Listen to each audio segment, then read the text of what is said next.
Will propose what it's called smart lockdown as a sustainable approach to save lives in the light of the COVID-19 pandemic. Let's take you now live to this Facebook briefing. The spread of the coronavirus, save lives, bearing in mind that this virus is not going to disappear at the end of this 5-week period.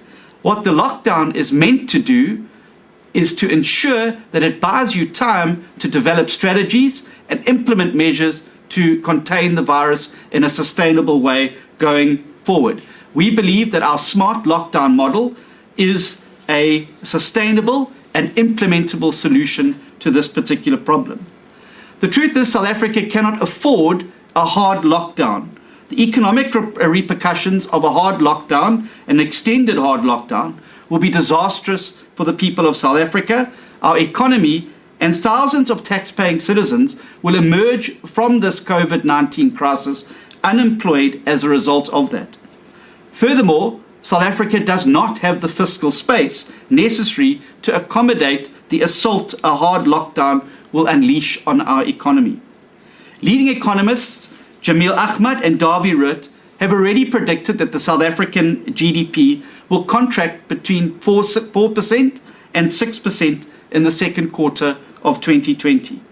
We must be urgently planning to address this scenario once the lockdown begins to ease. And we believe that the smart phased approach is the way to go.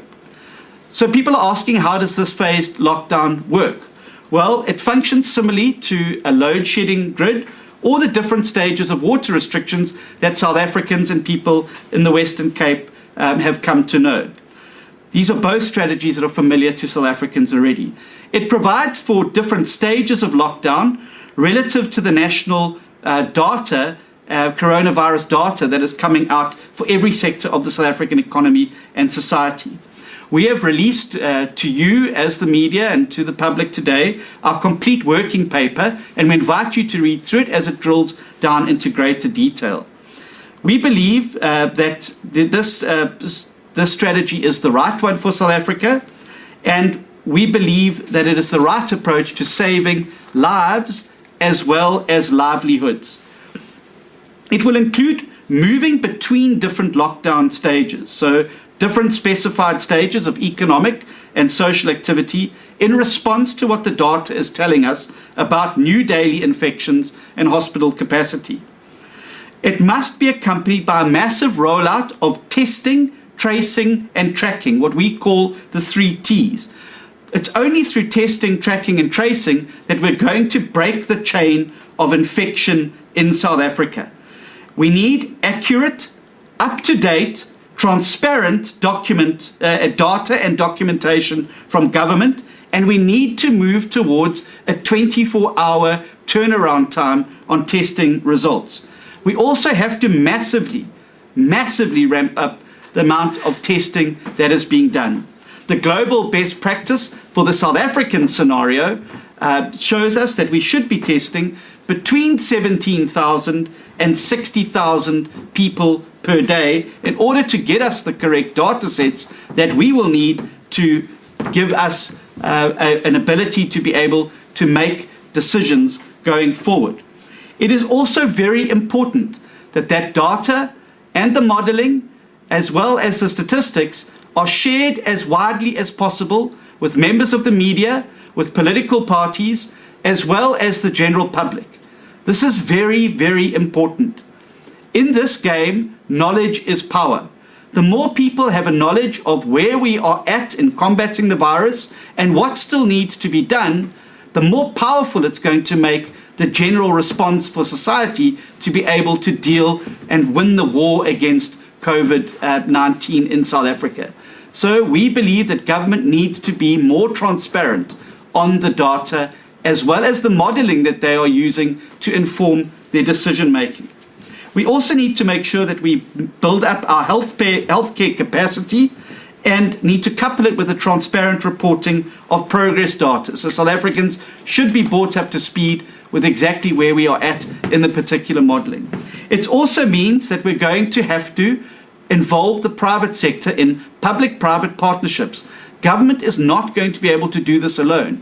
And so we need to be unleashing companies that can be repurposed to produce personal protective equipment on a mass scale to keep our frontline defenders against COVID-19 safe, but also to ensure that we are unleashing the technological capacity of South Africa to assist with app-based tracing, tracking and testing, and making sure that that data is fed into data sets that are easily understandable and able to inform the decision making.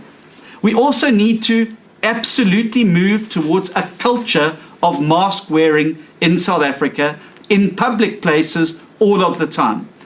A simple cloth mask like this should be standard equipment for every single South African, and whenever they leave their home, South Africans must be compelled to wear these masks to help us stop the spread of virus. It needs to become part of our culture going forward, certainly for the next 18 to 24 months. And so these cloth masks do not detract or divert surgical grade PPE away from our hospitals and medical personnel. People can fashion these masks themselves, but we should have companies that are mass producing them for distribution to citizens. This simple mask is one way in which we can really stop the spread of the virus going forward. We need to then also ensure that we roll out a comprehensive public education campaign focusing on hygiene as well as diagnosis handling, and this includes strict health protocols for public places and workplaces. And we need to assist high-risk groups, particularly elderly in our population, to be able to continue self-isolating where possible. We need to have strict border control to ensure that as we start to beat the virus, we don't have it being brought back into South Africa through porous borders. And then we need a bold economic stimulus package that can get quickly into... All right, that's the DA leader, John Steenhuisen, there releasing the DA's smart lockdown position paper, talking about how South Africa can't afford a hard lockdown.